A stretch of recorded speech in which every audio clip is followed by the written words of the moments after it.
কেমন আছো তোমরা সবাই? আশা করি সবাই খুব ভালো আছো। আমিও বেশ ভালো আছি। তো চলে এসেছি আবার একটা নতুন ব্লগ নিয়ে। তো এটা হচ্ছে একটা পার্ক। এই পার্কে আমরা সেকেন্ড টাইম ঘুরতে গেলাম। ঘরের সবাই মিলে যায়নি, আমি, শিবান্তিকা, শিবান্তিকার পাপ্পা, আমার বোন আর বোনের ছেলেটা। এই যে তোমরা দেখছো এই পার্কটা নতুন বানিয়েছে।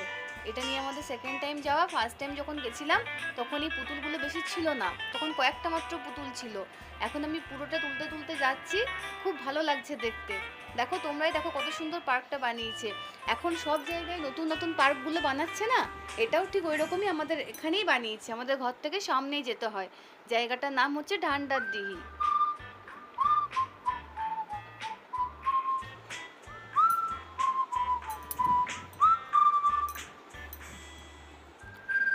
দেখো কি সুন্দর লাগছে, বাচ্চাদের খেলার জন্য খুব সুন্দর জায়গা।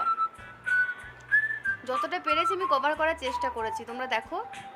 ব্যাস পার্কে ঢুকে শিবান্তিকাদের নাগরদোলায় চাপা শুরু হয়ে গেছে।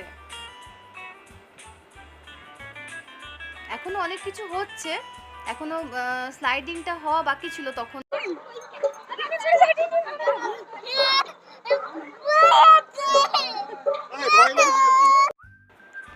শিমু যখন ছোট ছিল তখন এত কানতো না, মানে টিনের মতো যখন ছিল।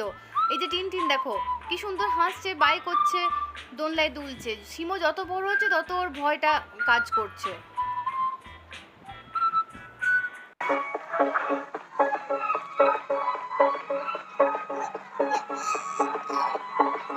মাথাটা নড়াচ্ছে দেখ ঝুটির মতো।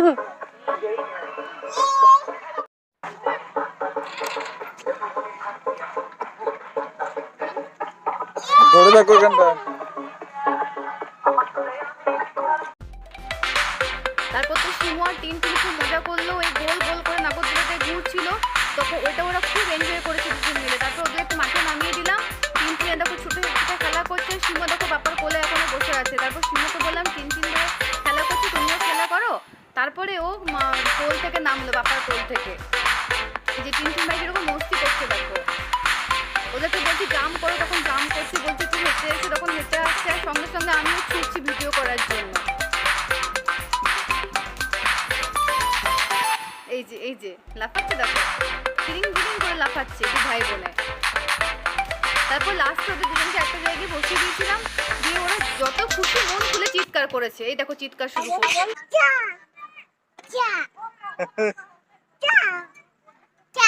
উল্টে আসবে চা চা